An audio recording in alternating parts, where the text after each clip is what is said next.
और corona vaccine से जुड़ी इस वक्त की सबसे बड़ी खबर आपको बताएं। कोरोना के खिलाफ प्रधानमंत्री नरेंद्र मोदी की बड़ी बैठक चल रही है। 8 राज्यों के मुख्यमंत्रियों के साथ प्रधानमंत्री नरेंद्र मोदी चर्चा कर रहे हैं और ये वो 8 राज्य हैं जो कोरोना से सबसे ज्यादा प्रभावित हैं। पीएम राज्यों में कोरोना के हालात की समीक्षा कर रहे हैं। आप तस्वीरें देख सकते हैं। उनके साथ गृह मंत्री अमित शाह भी इस बैठक में शामिल हैं। कोरोना वैक्सीन पर राज्यों की गाइडलाइन पर चर्चा हो रही है। तो आज 2 बैठकें हैं प्रधानमंत्री नरेंद्र मोदी की। एक उन राज्यों के मुख्यमंत्रियों के साथ जो कोरोना से सबसे ज्यादा प्रभावित हैं और वो बैठक होने के बाद बाकी राज्यों के मुख्यमंत्रियों से भी प्रधानमंत्री मिलेंगे, वर्चुअल बैठक करेंगे और फिर कोरोना वैक्सीन को कैसे लाया जाएगा, कैसे इंफ्रास्ट्रक्चर पर काम किया जाएगा, इन राज्यों में कोरोना की रोकथाम के लिए जब तक वैक्सीन नहीं आ रही है तब तक क्या किया जा रहा है, ये सारा महामंथन चल रहा है इस वक्त, जिसमें खुद प्रधानमंत्री नरेंद्र मोदी शामिल है, गृह मंत्री अमित शाह शामिल है। ये तस्वीरें हम आपको दिखा रहे हैं। सबसे पहले टीवी9 भारतवर्ष पर आप उस बैठक की, वर्चुअल बैठक की तस्वीरें आप देख सकते हैं। वीडियो कॉन्फ्रेंसिंग के जरिए जो बैठक चल रही है, ये वो 8 राज्य हैं जहां पर सबसे ज्यादा कोरोना का इस वक्त असर देखने को मिल रहा है। दिल्ली, महाराष्ट्र, उत्तर प्रदेश और तमाम दूसरे राज्य। पीयूष पांडे जो इस बैठक पर नजर बनाए हुए हैं, हमारे संवाददाता, सीधे उनका रुख करते हैं। पीयूष, क्या जानकारी है इस बैठक के बारे में?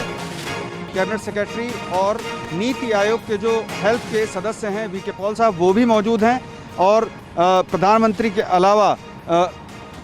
के अलावा इस बैठक में अभी तक सारे ही मुख्यमंत्री जुड़ चुके हैं। उनसे ये चर्चा की जा रही है कि आखिर किस तरह से कोरोना पर लगाम लगाई जाए, क्या कदम राज्य सरकारों की ओर से उठाए गए हैं और आखिर क्यों लोग जो है वो पालन नहीं कर रहे हैं। इन सब कारणों पर अभी चर्चा शुरू हो चुकी है और इन सब कारणों पर चर्चा होने के बाद केंद्रीय सहायता क्या की जा सकती है राज्य सरकारों की, उस पर बातचीत की जाएगी और किस तरह से सहायता की जाएगी, क्या निर्णय लिए जाएंगे, ये पूरी चर्चा जो है 12 बजे तक की जाएगी और उसके बाद जो मुख्य मुद्दे सामने आएंगे उन पर निर्णय लिया जाएगा। जी गौरव। ठीक है पीयूष, आप इस बैठक पर नजर बनाए रखिए। बहुत अहम बैठक है, पूरे देश की निगाहें इस बैठक पर हैं क्योंकि कोरोना की 3rd वेव इन राज्यों में आ रही है। जिन राज्यों के मुख्यमंत्रियों के साथ प्रधानमंत्री नरेंद्र मोदी पहले बैठक कर रहे हैं, हम उनसे, पीयूष से इस बारे में जानकारी लेते रहेंगे। फिलहाल पीयूष, आपका शुक्रिया, आप आएंगे आपके पास दोबारा, लेकिन अभी एक और बड़ी खबर आ रही है, वो बताएं। मोदी सरकार का कोरोना वैक्सीनेशन प्लान तैयार हो चुका है। जी हां, मोदी सरकार जबरदस्त एक्शन में है। वैक्सीन आई नहीं है लेकिन वैक्सीन का प्लान तैयार हो चुका है। दिसंबर में आ जाएगी कोविशील्ड की वैक्सीन, जनवरी फरवरी में भारत बायोटेक की वैक्सीन आएगी, कोवैक्सीन जिसका नाम है, और सबसे पहले 1 करोड़ हेल्थ वर्कर्स को यह वैक्सीन मिलेगी। हेल्थ वर्कर्स वो जो कोरोना वॉरियर हैं, जो अपनी जान जोखिम में डालकर दूसरों की जान बचाने में लगे हुए हैं, इसलिए सबसे पहले 1 करोड़ हेल्थ वर्कर्स को कोरोना की ये कोवैक्सीन दी जाएगी। जुलाई तक 20-25 करोड़ लोगों को वैक्सीन लगाई जाएगी, ये सरकार का टारगेट है। लेकिन क्योंकि कहा जा रहा है कि कोरोना की वैक्सीन 2 बार में लगाई जानी है, इसलिए तब दोबारा उस वैक्सीन के फेज को पूरा करने में और टाइम लग सकता है। डॉक्टर राणा, आपसे शुरुआत करते हैं। डॉक्टर राणा, बताइए जरा हमें, आपका भी एक बड़ा अनुभव है कोरोना को लेकर, वैक्सीन को लेकर अब लगातार बहुत तेजी से खबरें आ रही हैं, कोई दिसंबर में आएगी, कोई जनवरी में आएगी। आपका क्या रिसर्च है सर, आपका क्या एनालिसिस है? भारत के लिहाज से कौन सी वैक्सीन सबसे मुफीद है और हमें किस वैक्सीन से उम्मीद रखनी चाहिए? वैक्सीन तो वैक्सीन ही है। वैक्सीन का मतलब है कि जब वैक्सीन लगाते हैं तो हम एक एंटीबॉडी प्रोड्यूस करते हैं बॉडी में, जिससे एंटीबॉडी प्रोटेक्ट करती हैं वायरस, उस वायरस के अगेंस्ट। अब किसकी पहले आएगी, सब क्लेम कर रहे हैं। 200 से ऊपर वैक्सीन सारे वर्ल्ड में आ रही हैं। हमारी ऑक्सफोर्ड यूनिवर्सिटी की जो भारतीय सीरम इंस्टीट्यूट में आ रही है, उनका प्रॉमिस है कि दिसंबर तक आ जाएगी। सिमिलरली आपने अभी कहा कि कोवैक्सीन भी आने वाली है। कल डॉक्टर हर्षवर्धन ने कहा था कि जनवरी फरवरी तक उम्मीद है कि वैक्सीन कोई ना कोई आ जाएंगी हमें, और उनका एक टारगेट है सरकार का कि लगभग 20 से 25 करोड़ लोगों को वो वैक्सीन कर देंगे बाई जुलाई 2021। आई थिंक वो बहुत बड़ी अचीवमेंट है। वो हो जाता है तो बहुत अच्छी बात है। और अब कौन सी पहले आएगी आने वाला टाइम बताएगा, पर अच्छी बात है कि सरकार लगी हुई है, अपनी वैक्सीन प्लान बना रही है और उसके लिए एक उन्होंने धनराशि भी रिजर्व की हुई है और एक प्लान भी है। तो सरकार रेडी है पब्लिक के लिए। ठीक बात है, आप सही कह रहे हैं कि जो वैक्सीन आ जाए लोगों को सबसे पहले मिले, ये सबसे ज़्यादा ज़रूरी है। कौन सी आती है ये तो बाद वाली बात है। लेकिन डॉक्टर बेदी, आपको क्या लगता है क्योंकि बहुत सारी वैक्सीन, जैसे फाइजर की वैक्सीन कहा जा रहा है कि उसको -70 डिग्री में रखना है। इसके अलावा दूसरी जो कंपनी है उनकी जो वैक्सीन है उनके बारे में कहा जा रहा है कि उनको भी ऐसे टेम्परेचर में रखना है माइनस में, जो शायद इंडिया के लिए इतना फिजिबल ना हो। लेकिन जो ऑक्सफोर्ड यूनिवर्सिटी की सीरम इंस्टीट्यूट ऑफ इंडिया के साथ मिलकर वैक्सीन बन रही है वो भारत के लिहाज से सबसे मुफीद हो सकती है, क्योंकि उसको जो नॉर्मल रेफ्रिजरेटर का टेम्परेचर है उसमें रख सकते हैं। आपका क्या मानना है सर, भारत के लिए कौन सी सबसे सही रहेगी? एब्सोल्युटली। इसी हमें वैक्सीन को लेके मैं 2 शब्दों में इसको बयान करना चाहूँगा, कॉशियस ऑप्टिमिज्म। एक्साइटमेंट है और हमें लाइट नज़र आ रही है टनल के एंड में, मगर हमारे को पास अभी भी महीना या 2 महीने या 3 महीने का समय है, और ये वेव जो अब अगली जो आ रही है उससे हमने उस टाइम तक बचना है, क्योंकि हमारे को एक्साइटमेंट है। इसलिए अगर हम अब अगर हम अपना जो थोड़ा सा जो कॉशन है उसको हम रिलीज़ कर देंगे तो ये 1-1.5 महीने में ही केसेस बहुत ज़्यादा बढ़ने के अंदेशे हैं। ये बात ख़त्म करते हुए मैं आपके बात पे आ रहा हूँ कि इसमें कोई राय नहीं है। हिंदुस्तान जैसे देश में ये एक बहुत बड़ी उपलब्धि है कि ऐसी वैक्सीन तैयार हुई है जिसको 2 से 8 डिग्री टेम्परेचर के अंदर स्टोर किया जा सकता है, जिसे हम कोल्ड चेन कहते हैं। और ये जो कोल्ड चेन है हमारे हिंदुस्तान में, ये मैं कहता हूं कि दुनिया में सबसे अच्छी कोल्ड चेन सिस्टम जो है हिंदुस्तान में उपलब्ध है। तो इसी कोल्ड चेन को हम इस्तेमाल करके एक नागरिक के घर तक हम पहुंचा सकते हैं। तो इससे बड़ी और कोई उपलब्धि मैं समझता हूं हिंदुस्तान के लिए आज के दिनों में हो नहीं सकती। क्योंकि जैसे आपने कहा कि मॉडर्ना की बात करें, फाइजर की बात करें, या ऐसी कुछ वैक्सीन हैं जो बाहर के देशों में बन रही हैं, उनकी जो है उनको स्टोर करना पड़ता है -70 -80 डिग्री में। वो हिंदुस्तान के लिए बिल्कुल संभव ही नहीं, बिल्कुल संभव नहीं है। और हिंदुस्तान जैसा देश जहां पर इतनी ज्यादा भौगोलिक चुनौतियां हैं, जहां पर कहीं पर रेगिस्तान है तो कहीं पर पहाड़ है, ऐसे देश में कौन सी वैक्सीन सबसे ज्यादा मुफीद होगी ये चुनना बहुत बड़ी बात है। आइए जल्दी से इस बारे में बात करते रहेंगे। हमारे साथ बड़ा पैनल आपने देख लिया, लेकिन सबसे ज्यादा कोरोना से प्रभावित राज्य कौन है ये आप समझिए। और इन्हीं राज्यों के सीएम के साथ अभी प्रधानमंत्री की बैठक चल रही है। सबसे ज्यादा महाराष्ट्र में कोरोना के केसेस आए हैं भारत में, 17,84,000 से ज्यादा, और मौत 46,000 से ज्यादा हो चुकी है अब तक महाराष्ट्र में। इसके बाद कर्नाटक दूसरे नंबर पर है, लगभग 9.25 लाख केसेस, 11,678 से ज्यादा मौतें यहां हो चुकी हैं। तमिलनाडु 7,71,619, मौत 11,622। दिल्ली चौथे नंबर पर है टोटलिटी में। अगर अभी देखें तो दिल्ली बहुत आगे, थर्ड वेव में। टोटलिटी में 5,34,317 केस और मौत 8,512। लेकिन नवंबर महीने में दिल्ली में कोरोना खैर बरपा रहा है, इसके बारे में भी अलग से बात करेंगे। पश्चिम बंगाल 4,59,918, 8,000 से ज्यादा मौतें। उत्तर प्रदेश 5,28,823 मामले, 7,500 से ज्यादा मौतें। आंध्र प्रदेश 8,62,000 से ज्यादा मामले, कुल 6,948 के आसपास मौतें। और केरल 5,66,453 केस कुल और 2,000 से ज्यादा मौतें। यानी ये जो 8 राज्य आप देख रहे हैं, इनमें सबसे ज्यादा चिंता है और इन्हीं 8 राज्यों पर अभी सबसे बड़ा मंथन चल रहा है। डॉक्टर हरमन, आपको क्या लगता है सर, क्या इन 8 राज्यों को अगर सही से कंट्रोल कर लिया गया तो भारत में कोरोना की जो ये थर्ड वेव कही जा रही है, इस पर बहुत हद तक काबू पा लिया जाएगा? और ये जो 8 राज्य हैं, बट मैं तो ये कहूंगा कि 8 राज्य ही क्यों, सारे इंडिया में, सारे दुनिया में इस समय कोरोना का थ्रेट तो है ही। एंड बिल्कुल आपने अपने प्रीएम्बल में भी कहा कि जब तक वैक्सीन आ नहीं जाती, एफिकेसी अभी थर्ड फेज चल रही है, तो अभी एफिकेसी, एग्जैक्ट एफिकेसी बाद में आएगी। तो अभी डॉक्टर वेदी ने भी कहा था और मैं दोबारा उसको रिएटरेट करना चाहूंगा कि कॉम्प्लेसेंसी नहीं होनी चाहिए लोगों में, क्योंकि अब तो वैक्सीन आ रही है। ये भ्रम नहीं पालना चाहिए, बिकॉज ये भ्रम अगर आ गया तो बहुत खतरनाक हो सकता है। बिल्कुल, लोगों ने ऐसा ही भ्रम सितंबर के महीने में भी हो गया था लोगों को कि अब कोरोना चला गया, तो वो उसका परिणाम हम देख रहे हैं सारी दुनिया में भी और अपने यहाँ भी देख रहे हैं कि बहुत बड़ा आपने पॉइंट उठाया डॉक्टर सरमन। डॉक्टर हेमंत, मैं आपके पास आऊंगा। क्या जो बात डॉक्टर सरमन कह रहे हैं, हम लोग लापरवाह हो गए हैं, अब हम लोगों को दिख रहा है वैक्सीन तो आने वाली है, 1 महीने में तो वैक्सीन आ जाएगी, जबकि ये अभी आम लोगों तक पहुंचने में काफी महीने लग जाएंगे। अगर वैक्सीन दिसंबर और जनवरी में आ भी जाती है, क्योंकि वरीयता के हिसाब से दी जाएगी वैक्सीन, तो लोगों को आपकी क्या सलाह होगी? वैक्सीन आ गई इसलिए लापरवाह हो जाएं, या आपको लगता है कि लोग अगर लापरवाही ना बरतें तो आधा काम तो वैक्सीन का वही कर देगा?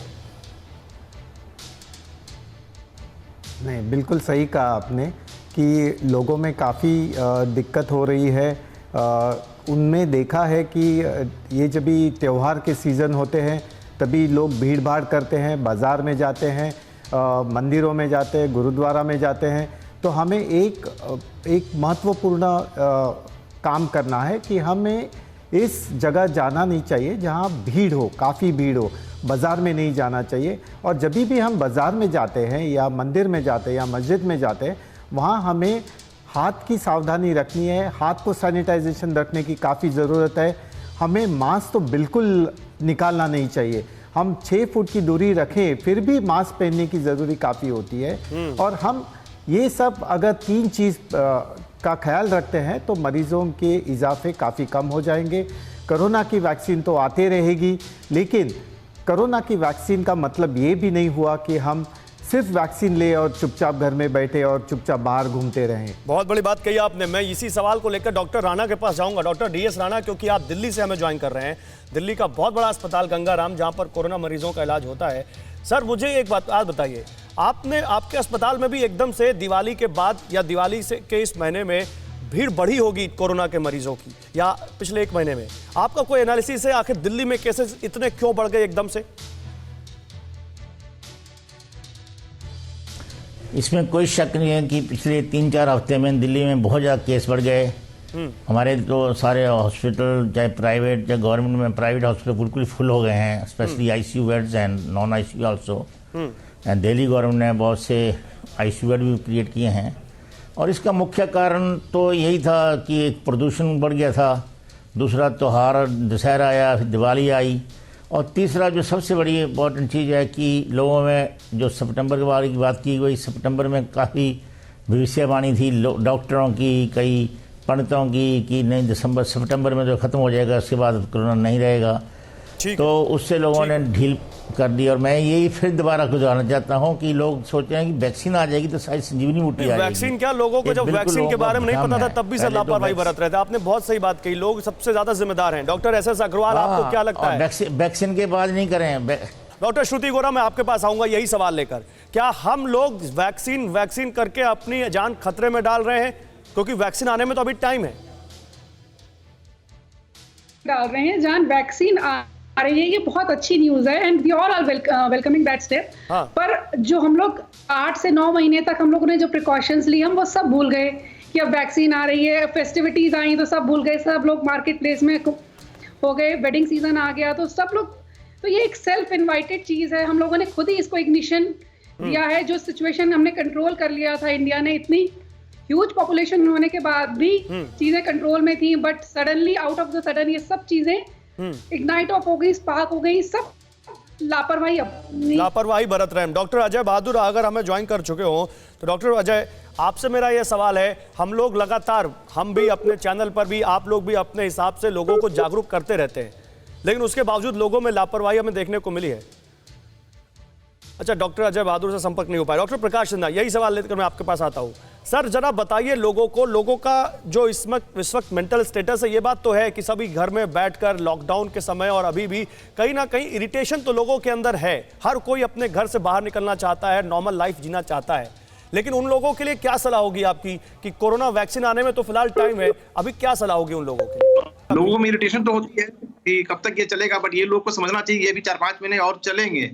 तो लोगों में इरिटेशन को तो कम होना चाहिए, समझना चाहिए जो भी है, होम फॉर वर्क जो भी चल रहा है करना चाहिए लोगों को, और समझना चाहिए बीमारी की गंभीरता को। जब तक लोग समझेंगे नहीं तब तक लोग को समझ में नहीं आएगा कि लॉकडाउन में क्या महत्व है। डॉक्टर अग्रवाल, फिर से वैक्सीन के मुद्दे पर ही आते हैं। जरा हमारे दर्शकों को समझाइए वैक्सीन की खबर उनके लिए कितनी ज्यादा अच्छी है।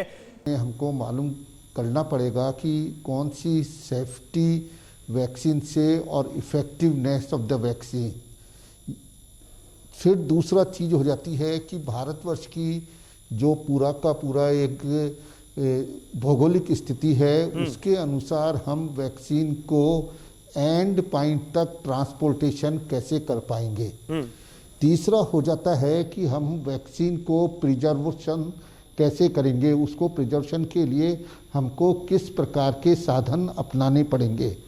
फिर चौथी चीज़ आ जाती है अपने पास कॉस्ट इफेक्टिवनेस की, कि हम इतने बड़े देश के अंदर, जिसके अंदर की वैक्सीन की इतनी बड़ी खपत है, तो कौन सी वैक्सीन हमारे लिए कॉस्ट इफ़ेक्टिवनेस रहेगी।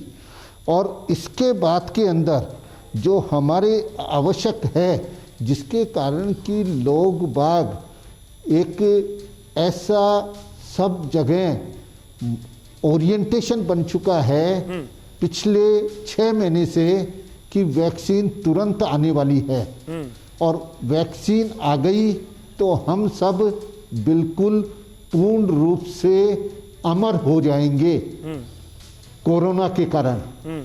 इस प्रकार की भ्रांतियां, ये बहुत बड़ा सवाल आपने सर उठा दिया इस डिबेट में। मुझे लगता है मुझे अपनी डिबेट को इस तरफ ही ले जाना चाहिए। पहली बात, तमाम तरह की रिपोर्ट्स आ रही हैं कि ये वैक्सीन 90% इफेक्टिव है, ये वैक्सीन 95% कारगर है, ये वैक्सीन 60% कारगर है। तो कोरोना को लेकर उत्तर प्रदेश के मुख्यमंत्री योगी का क्या प्लान है वो अब आपको बताते हैं, क्योंकि ये प्लान तैयार हो चुका है। सीएम योगी ने सेट की है 15 दिसंबर की डेडलाइन। 15 दिसंबर तक वैक्सीनेशन की हर तैयारी कर ली जाए, ये टारगेट दिया अपनी टीम को सीएम योगी आदित्यनाथ ने। हेल्थ आशा वर्कर्स को पूरी ट्रेनिंग दी जाए, ये योगी ने कहा है। और कहा है वैक्सीन रखने के लिए कोल्ड चेन मजबूत हो, क्योंकि कोल्ड चेन की बहुत सख्त जरूरत पड़ेगी। लेकिन आपको मालूम होगा जिस तरह से देश में पोलियो के लिए एक चेन बनाई गई, पोलियो के लिए जो आशा वर्कर्स जो आपके यहाँ आते थे, सरकारी कर्मचारी आपके बच्चों को पोलियो के ड्रॉप पिलाने, वो अपने साथ एक बड़ा बॉक्स लेकर आते थे जिसमें वैक्सीन रखी होती थी, ठंड वहाँ बर्फ रखी होती थी, उसको ठंडा रखा जाता था। तो क्या वो इंफ्रास्ट्रक्चर इसके काम में आ सकता है? ये अपने एक्सपर्ट से बात करेंगे। लेकिन जल्दी से हम आपको बिग वॉल पर योगी प्लान दिखाते हैं कोरोना वैक्सीन का। कोरोना वैक्सीन पर सभी तैयारियों के लिए अधिकारियों को निर्देश दे दिया है सीएम योगी आदित्यनाथ ने। टीकाकरण का काम अंतर विभागीय तालमेल से संचालित हो, यानी इंटर डिपार्टमेंट सब आप कोऑर्डिनेशन करिए, लेकिन वैक्सीनेशन का काम हैम्पर नहीं होना चाहिए। यूपी के सभी जिलों में 15 दिसंबर तक कोल्ड चेन की पुख्ता व्यवस्था की जाए। 15 दिसंबर तक कोल्ड चेन बना ली जाए, क्योंकि यह बहुत जरूरी है कोरोना की वैक्सीन को पूरे प्रदेश में फैलाने के लिए। पर्याप्त संख्या में वैक्सीनेटर्स और उनकी ट्रेनिंग कराई जाए, क्योंकि कोरोना की वैक्सीन इंजेक्टेबल होगी, उसको इंजेक्ट करना पड़ेगा, तो वो ट्रेनिंग देनी पड़ेगी बहुत बड़े स्तर पर अगर इसको तुरंत इंप्लीमेंट करना है। कोरोना से बचाव के लिए जागरूकता अभियान चलाया जाए, यह कहा है सीएम योगी ने। और मेडिकल टेस्टिंग का काम पूरी क्षमता से चले, यानी टेस्टिंग भी साथ के साथ होती रहे, और जो कोरोना की वैक्सीन जैसे जैसे आती है उसको वैसे वैसे आगे फैलाया जाए, आगे लोगों तक पहुंचाया जाए। लेकिन मैं यहां पर अपने एक्सपर्ट्स के पास जाना चाहूंगा और उनसे एक बड़ा सवाल लेना चाहूंगा। डॉक्टर राणा, मैं आपके पास आऊंगा। डॉक्टर राणा, मुझे यह बताइए, कोई कोरोना की वैक्सीन 95% कामयाब है, कोई 60% कामयाब है, कोई 70% कामयाब है, और सीरम इंस्टीट्यूट ऑफ इंडिया की जो वैक्सीन बताई जा रही है कोविशील्ड, वो 70% के आसपास बताई जा रही है। सर, इसका क्या मतलब है? 70%, 60%, 90%, इसका मतलब समझाइए हमारे दर्शकों को। इसका मतलब यह है कि मान लो आपको वैक्सीन लगती है, और जो पार्टिकुलर से हम ऑक्सफोर्ड वैक्सीन की बात करते हैं, वो क्लेम कर रहे हैं कि 90% चांसेस है कि आप में एंटीबॉडी बन जाएंगी, पर 10% चांसेस है आप में एंटीबॉडी नहीं बनेगी, सो दैट आप प्रोटेक्टेड नहीं हैं। तो इसलिए ज़रूरी होगा कि जब सेकंड डोज लग जाएगी तो उसके बाद एंटीबॉडी टेस्ट लोगों को कराना होगा, और एंटीबॉडी टेस्ट के बाद जिनको एंटीबॉडी नहीं बनी है उनको या तो रीवैक्सीनेशन करना पड़ेगा या उनको सारे मेजर लेने पड़ेंगे। तभी हम कह रहे हैं कि जो वैक्सीन कोई भी आएगी, अच्छी बात है, वो भी एक अच्छा हथियार हमें मिल जाएगा। तो उसके बाद भी जो हमारी प्रिवेंटिव स्ट्रेटजी हैं, जो अभी 3 स्ट्रेटजी हैं कि मास्क पहनो, डिस्टेंस रखो और हाथ धो, वो जारी रखने पड़ेंगे, क्योंकि कोई नंबर 1 सर, आप ये कह रहे हैं कि कोरोना वैक्सीन आ भी जाए तो कोई गारंटी नहीं है कि आपको कोरोना नहीं होगा? या पहले तो ये है कि एंटीबॉडी कुछ लोगों में बनेगी नहीं। हाँ। नंबर 2, जिनमें बनेंगी वो कितनी देर रहेंगी, साल रहेंगी, 6 महीने रहेगी, 2 साल रहेंगी, उसके बारे में अभी कोई ज्ञान नहीं है। तो आपके मतलब ऐसा नहीं है कि एंटीबॉडी वैक्सीन आ गई तो लोगों का जो एक भ्रम है कि वैक्सीन आ गई तो कोरोना भाग गया, ऐसा नहीं होगा। वो आपको 2-3 साल के बाद ही पता लगेगा कि कितनी वो होगी, और इतने बड़े देश में तो वैक्सीन करते करते ही 2 साल लग जाएंगे। बहुत इंपॉर्टेंट बात कही आपने सर, इतने बड़े देश में वैक्सीन पहुंचाते ही आपको मिल जाए 2 साल लग जाएंगे। डॉक्टर प्रकाश सिन्हा पारस हॉस्पिटल पटना से हमें ज्वाइन कर रहे हैं। डॉक्टर सिन्हा, तो फिर ये बात माने कि वैक्सीन के जिस उम्मीद में हम लोग बैठे हैं, बहुत अच्छी बात है, वैक्सीन आनी चाहिए, लेकिन वैक्सीन के ऊपर आप सारा दारोमदार नहीं डाल सकते, आपको तब भी अलर्ट रहना पड़ेगा। जी हाँ, ये तो है, जरूरी है कि वैक्सीन आ जाए। इसका मतलब नहीं है कि ये रामबाण हो गया हमारे लिए, क्योंकि वैक्सीन जो है बहुत सारी बीमारियों का पहले से वैक्सीन लोग लेते रहे, हम लोग भी लिए, आपने भी लिया होगा। तो इसका मतलब ये नहीं, वैक्सीन अगर मिल गया तो आप बिल्कुल आप कोरोना से वंचित हो गए, आपको कोरोना कभी होगा ही नहीं या होने के चांसेस कम हो जाएंगे। ठीक है, ये बात अलग है, चांसेस कम तो होंगे आपको, बट प्रिकॉशन जो शुरू से बताया गया है वो तो आपको हमेशा मेंटेन करना है। अदरवाइज कोरोना के खिलाफ ये 2 गज की दूरी और मास्क है जरूरी, ये मंत्र हमेशा आप मान के चलिए। आपने कोरोना की वैक्सीन लगवा ली, फिर भी आपको कहीं ना कहीं वो सारी सावधानियां बरतनी पड़ेंगी। डॉक्टर बेदी, मैं आपके पास आऊंगा। डॉक्टर बेदी, अभी इंफ्रास्ट्रक्चर की बात चल रही थी कि यूपी की सरकार ने या केंद्र सरकार ने अपने अपने स्तर पर इंफ्रास्ट्रक्चर तैयार करना शुरू कर दिया है, उसमें क्या चुनौतियां हैं सर? जहां तक मेरी जानकारी है, पोलियो की ड्रॉप तो आप बच्चे को मुंह के जरिए पिला सकते हैं, लेकिन कोरोना की वैक्सीन इंजेक्टेबल होगी, उसके लिए बड़े लेवल पर ट्रेनिंग देनी पड़ेगी। आपका क्या एनालिसिस है सर? देखिए, मैं आपको पहले तो ये आपके माध्यम से जनता को ये बताना चाहता हूँ कि इंडिया बहुत सशक्त है। इंट्रामस्कुलर ये इंजेक्शन जो है लगेंगे, ये वैक्सीन लगेगी, और इसके लिए हमारे जो पैरामेडिकल स्टाफ है, नर्सेज हैं, वो सारे के सारे ऑलरेडी ट्रेंड हैं। यस, उनको एक इमरजेंसी के तौर पे दोबारा ट्रेनिंग देनी पड़ेगी इस वैक्सीन के लिए, मगर इसमें सबसे अच्छी बात जो मैंने पहले भी ये कही कि वैक्सीन जो यहाँ पर इंडिया में और जो ऑक्सफोर्ड की है, ये वैक्सीन जो 2 से 8 डिग्री टेम्परेचर में हम उसको कोल्ड चेन में मेंटेन कर सकते हैं, तो ये जो कोल्ड चेन सिस्टम है हमारे पास पूरी तरह से ऑलरेडी अवेलेबल है। और मैं इससे थोड़ा सा अलग से बात करूंगा कि 2 साल नहीं लगने वाले, क्योंकि ये पैरेलली चलेंगी। एक स्टेट में, दूसरे स्टेट में, 10 स्टेट में, 20 स्टेट में, ये सारे स्टेट्स में पैरेलली चलेंगी। अगर आप लेकिन सर इस बात से तो आप भी सहमत होंगे कि ठीक ठाक टाइम लग जाएगा। जुलाई तक अगर सारी डोजेज आएंगी तो 130 करोड़ से ज्यादा की जनसंख्या है, सबको वैक्सीन देनी है, तो टाइम तो लगेगा, इंफ्रास्ट्रक्चर तो बहुत बड़ा लगेगा। सर मैं आता हूं, आपके पास एक बहुत बड़ी खबर आ रही है, वो बता दूं अपने व्यूअर्स को, फिर आप लोगों के पास आता हूं। और खबर यह है कि प्रधानमंत्री के साथ जो मुख्यमंत्रियों की बैठक हो रही है, उसमें दिल्ली के मुख्यमंत्री केजरीवाल ने कहा है कि दिल्ली में केस कम हो रहे हैं। 10 नवंबर के बाद दिल्ली में केस घटे हैं, यह कहा है सीएम अरविंद केजरीवाल ने। और उन्होंने एक और मामले में, जो पोल्यूशन का मामला है, उसमें पराली मामले में पीएम से दखल देने की मांग की है। दरअसल दिल्ली के आसपास जो राज्य हैं, पूर्वी उत्तर प्रदेश, पंजाब, हरियाणा, यहां पर पराली जलाने से दिल्ली में एयर पोल्यूशन बढ़ता है, यह बात हमेशा सामने आई है। और इसलिए उन्होंने कहा है कि प्रधानमंत्री इस मामले में दखल दें। बढ़ते संक्रमण के लिए प्रदूषण भी जिम्मेदार है, ये कह रहे हैं दिल्ली के मुख्यमंत्री। तो डीएस राणा साहब, क्योंकि आप दिल्ली से ही ज्वाइन कर रहे हैं, दिल्ली की सिचुएशन को अच्छे तरीके से समझते हैं, आप अरविंद केजरीवाल की इस बात से कितना सहमत हैं? मैं ऑलमोस्ट बिल्कुल सहमत हूँ। पराली जलाने से दिल्ली में प्रदूषण बहुत बढ़ता है। आज बड़ी दुख की बात है कि आज अखबार में आया कि दोबारा प्रदूषण बढ़ेगा। पिछले 5-6 दिन तो अच्छे बीत गए, तो उस प्रदूषण में भी फिर एक माध्यम बन जाता है वायरस के सेटल होने का, और वो तो उसमें तो शक नहीं है कि प्रदूषण से वायरस की स्प्रेड ज़्यादा होगा।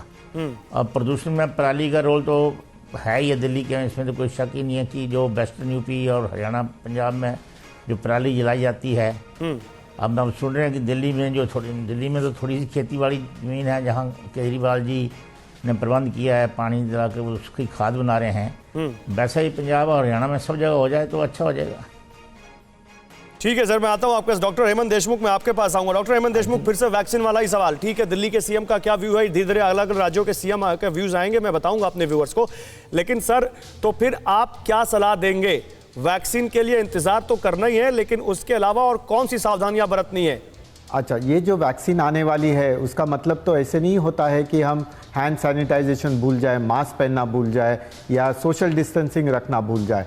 ये वैक्सीन होती है क्योंकि हमें इन मरीजों में या वॉलंटियर्स में या हमारे पूरे देश में कुछ प्रकार की एंटीबॉडीज़ रेडी होनी चाहिए। अगर हम 50% भी एंटीबॉडीज़ रेडी कर देते हैं हम में, तो हमारे में एक प्रकार की हर्ड इम्यूनिटी डेवलप हो जाएगी, और ये हर्ड इम्यूनिटी काफ़ी सालों तक, महीनों तक चलते रहेगी। तो इसका मतलब यही है कि अगर 70% भी इसकी इफेक्टिविटी है, तो हम हर्ड इम्यूनिटी डेवलप करते हैं, और लॉन्ग टर्म में ये हर्ड इम्यूनिटी हमें कोरोना की मरीजों को बचाने की काफ़ी अच्छी उपाय योजना है। ठीक है डॉक्टर श्रुति गोरा, तो यहाँ पर इसका ये मतलब है कि कोरोना वैक्सीन तो आ रही है और दिख रहा है कि कुछ दिनों में आ जाएगी, लेकिन उसके अलावा कोरोना वैक्सीन के बाद तमाम डॉक्टर से भी कह रहे हैं कि उसके बावजूद आपको अपनी सावधानियां तो बरतनी है ही। डॉक्टर श्रुति गोरा, एक बार हमारे दर्शकों को बताइए कि अगर नवंबर दिसंबर में कोरोना की थर्ड वेव की बात कही जा रही है और कहा जा रहा है क्योंकि सर्दी बढ़ेगी दिसंबर में तो वो और ज्यादा खतरनाक हो सकता है, तो उस सर्दी के मौसम के लिहाज से कौन सी सावधानियां बरती जाएं? हाँ जी, देखिए prevention is always better than cure. Vaccine आ रही है, वो सब चीजें वेलकम डिसीजन है, वेलकम स्टेप है, पर हमें अपनी प्रिकॉशंस, सावधानियां एज इट इज वैसे ही बरतनी है। अब विंटर्स आ रही हैं तो एक सुपर एडेड एक और हमारे ऊपर खतरा आ गया, बिकॉज और इन्फेक्शंस जैसे और बाकी नॉर्मल इन्फ्लुएंजा वायरसेस देखे जाते हैं विंटर्स में थोड़े से ज्यादा प्रिवेलेंट हो जाते हैं। नॉर्मल सर्दी, खांसी, जुकाम, बुखार भी आ रहा है, तो अब इसमें ये हो रहा है कोरोना के पेशेंट कौन से हैं और हमारे जो नॉर्मल वेदर चेंज और जो वायरल इन्फेक्शन वाले पेशेंट्स होंगे, तो हैंड सैनिटाइजेशन, सोशल डिस्टेंसिंग, यही 3 मूल मंत्र है। यही मैं दोबारा रिइटरेट करूंगी, यही सब लोग बार बार बोल रहे हैं। ठीक है, वैक्सीन आने के बाद भी हमें मेरे पास इन्हीं समय चीजों बहुत को कम है। करना श्रुति गोरा जी, आपको रोकूंगा यहाँ पर। प्रोफेसर सरमन सिंह रह गए हैं, उनके पास एक सवाल लेके जाना चाहता हूँ। Professor Sarman Singh, final comment आपसे ही। जो व्यूअर्स यहाँ पर देख रहे हो, इतनी सारी बातें हमने की वैक्सीन को लेकर, सरकारों के इंफ्रास्ट्रक्चर की तैयारियों को लेकर, आपका फाइनल कमेंट सर। जी बिल्कुल, जैसा कि सारे पैनलिस्ट ने कहा और आपने अपने प्रीएम्बल में भी बार बार कहा है कि देखिए वो आ रही है, भारत सरकार हो या स्टेट गवर्नमेंट, प्रधानमंत्री जी के नेतृत्व में बहुत अच्छा काम कर रहे हैं और हम काफी हद तक इक्विप्ड भी हैं। बट वैक्सीन कौन सी आएगी, कौन सी लगेगी, अभी ये क्वेश्चन अभी बना हुआ है। डेफिनेटली टेम्परेचर एक बहुत बड़ा रीजन होगा, तो जो हमारी सीरम इंस्टीट्यूट ऑक्सफोर्ड यूनिवर्सिटी है वो हमको ज्यादा सूट करेगी, बिकॉज कॉस्ट इफेक्टिव है, टेम्परेचर का भी इशू नहीं है। Efficacy 70% is good enough, because herd immunity आ जाएगी, तो उसमें जो ट्रांसमिशन जो होता है एक मरीज से दूसरे मरीज में वो कम हो जाएगा। लेकिन प्रिवेंशन के जितने भी स्टेप्स हैं वो हमको नहीं भूलने हैं। मैं ये मैसेज बार बार देना चाहता हूँ। डॉक्टर एस एस अग्रवाल, एक छोटा सा कमेंट आपका भी सर इसी बात पर। मैं औरों के अलावा कह रहा हूँ कि पहले तो मैं केंद्र सरकार को बहुत बहुत धन्यवाद देता हूँ कि वो वैक्सीन के ऊपर बहुत ज़्यादा काम कर रहे हैं। दूसरा है कि सर्दी के अंदर हमेशा एक हेल्दी एटमॉस्फेयर या सर्दी के सीजन को हेल्दी सीजन कहते हैं और उसके अंदर लोग बाग बाहर कम निकलते हैं तो एक्सपोजर उसका कमती होएगा। कोरोना जितना ज़्यादा फैलता है वो एक्सपोजर से फैलता है और अपने अगर एक्सपोजर कमती होएगा तो ये कमती फैलने के चांसेज इसके रहते हैं। इसलिए केवल अपन सर्दी को ये मान के चलें कि इसके अंदर इन्फ्लुएंजा या सर्दी की जुकाम वगैरह ज़्यादा हो जाती है, जिसके कारण ये नहीं। अभी जो तीसरी वेव आई है वो तीसरी वेव आई है कि विभिन्न उत्सव और एक प्रकार का अपने हम लोग लापरवाह हो गए थे।